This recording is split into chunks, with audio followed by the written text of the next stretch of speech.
Students, welcome to my channel. कैसे हैं आप सब? आई होप आप सब खैरियत से होंगे और अपने अपने घरों में खुशबाद होंगे। तो जी स्टूडेंट्स, आज हम पढ़ने जा रहे हैं क्लास 5 की साइंस की बुक। और आज का जो हमारा टॉपिक है वो है यूनिट नंबर 12 एयर। यानी कि आज के इस लेक्चर में हम एयर से मुतालिक पढ़ेंगे, यानी कि हवा से रिलेटेड पढ़ेंगे कि हमारी एयर क्या है। तो इससे पहले कि हम शुरू करें, इससे पहले इसका थोड़ा सा इंट्रोडक्शन पढ़ लेते हैं। Do you remember reading about matter? हमने जब आपको याद है, हमने जब मैटर के बारे में पढ़ा था, we define a matter as something which has mass and occupy space. अब हमने क्या पढ़ा था? मैटर से रिलेटेड क्या पढ़ा था कि कोई भी चीज़ जिसका मैस हो और जो जगह घेरती हो उसको हम मैटर कह देते हैं। Air has mass and it occupies space. यानी और हमने क्या कहा था कि एयर के पास, और इसकी एग्जांपल हमने ऐसे भी दी थी कि एयर की एग्जांपल ली थी कि एयर के पास मैस भी होता है और जो एयर जो होती है वो स्पेस भी ऑक्यूपाई करती है, वो जगह भी लेती है, जगह भी घेरती है। ठीक है, अब ये बात तो क्लियर कर ली हमने, लेकिन हमें ये नहीं पता कि एयर हैज़ मैस का मतलब क्या हुआ, यानी कि इसको हम डिफाइन कैसे करें। तो ये देखिए, यहाँ पर हमने डिफाइन किया हुआ air has mass. How can you prove that air occupies space? अब हम कैसे प्रूव कर सकते हैं कि एयर जो है वो स्पेस जगह ऑक्यूपाई करती है? The simplest way is to take the example of two balloons, one inflated and other deflated. अब वो कह रहे हैं कि उसको ऐसे हम लोग कह सकते हैं कि एयर स्पेस ऑक्यूपाई करती है कि एक स्केल लें, ठीक है, और उसके साथ एक तरफ नीडल से आप थ्रेड्स के थ्रू आप एक तरफ बैलून जो कि जिसके अंदर एयर आप हवा ना भरी हो एक बैलून, और दूसरी तरफ वो बैलून लटका दें जिसके अंदर आपने बैलून के अंदर हवा भरी हो, ठीक है, और उसको हैंग आउट कर दें बीच में से स्केल को थ्रेड इस तरह से मैं कहना चाह रही हूँ, इस तरह से यहाँ से थ्रेड लगाई हुई है लोगों ने, ये थ्रेड करके आप इसको पकड़ें बीच में से, तो देखिएगा, ठीक है, you can see that the inflated balloon is pulling the ruler down because it has air inside, so it has heavier than the deflated balloon. This proves the air has mass. अब वो क्या कह रहे हैं कि अब आपने क्या ऑब्जर्व किया? आपने ये ऑब्जर्व किया कि आपने ये जिस बैलून के अंदर आपने हवा भरी थी, ठीक है, वो थोड़ा सा नीचे की तरफ पुश हो जाएगा, वो स्केल को थोड़ा सा नीचे की तरफ करेगा। अब उसने स्केल को नीचे की तरफ क्यों खींचा? क्योंकि उसके वो हैवियर था। और वो हैवियर क्यों था? क्योंकि उसके अंदर एयर है, और एयर उसके अंदर क्या, वो बैलून को फुलाने का मतलब क्या, उसके अंदर एयर हमने फिक्स की। और ये बात ये प्रूफ कर देती है कि एयर जो होता है उसके अंदर मैस होता है, वो उसके पास मैस होता है एयर के पास, ठीक है। Which one need more space? The inflated balloon need more space because it has air inside. यानी कि अब वो कह रहे हैं कि कौन सी चीज़ ज़्यादा स्पेस ऑक्यूपाई करेगी? जो भरा हुआ जिसके अंदर एयर होगी, जो फुला हुआ बैलून होगा, वो ज़्यादा स्पेस ऑक्यूपाई करेगा। You know that air has mass. हमें मालूम है कि एयर के पास तो मैस होता है। The air in the atmosphere pushes down words. अब जो एयर है, जो एटमॉस्फेयर के अंदर जो एयर है वो पुश हो रही है, नीचे की तरफ आ रही है।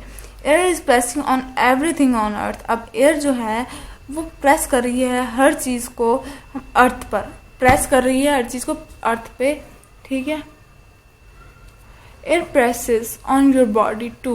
अब एयर आपकी बॉडी को भी प्रेस कर रही है नीचे की तरफ। Your body does not get crashed by the pressure of the air because there is air inside your body, in your lungs and the blood stream.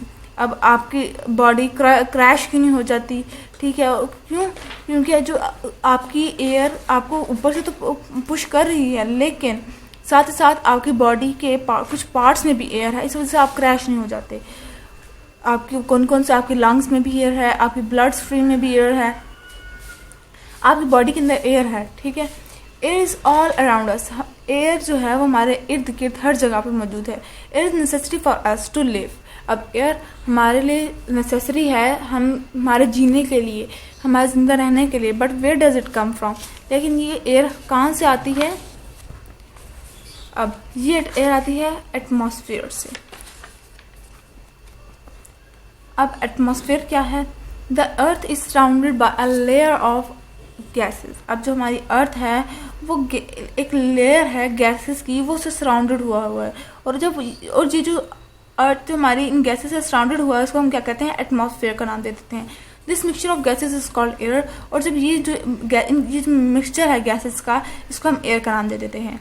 The atmosphere is necessary for life on earth because it.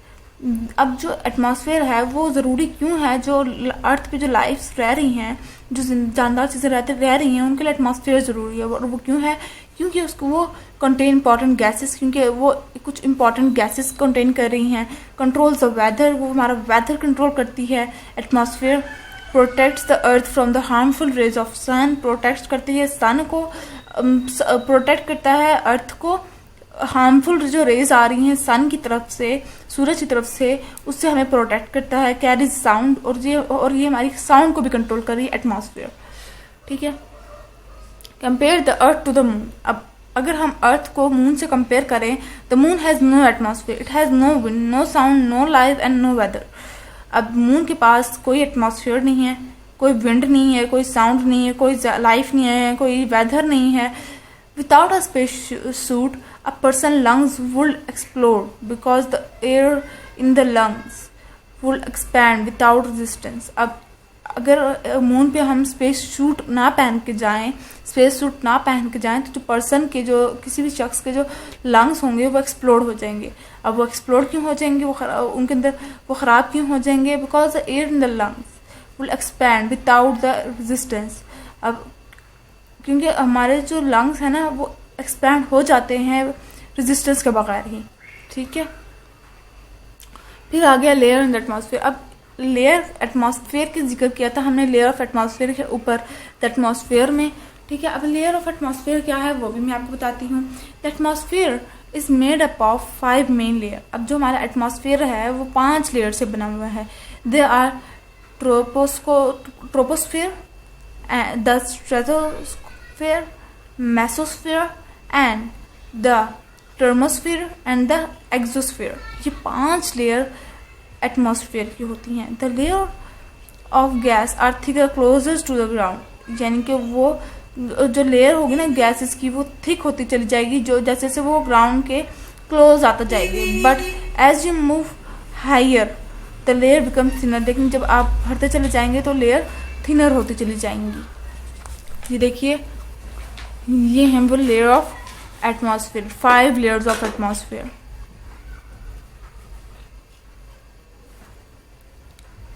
ठीक है। इनको जब हम इन layers को cross कर देते हैं, इन layers को, तो हम स्पेस में आ जाते हैं। फिर आ जाते हैं हम ओजोन लेयर पर। ओजोन लेयर क्या है?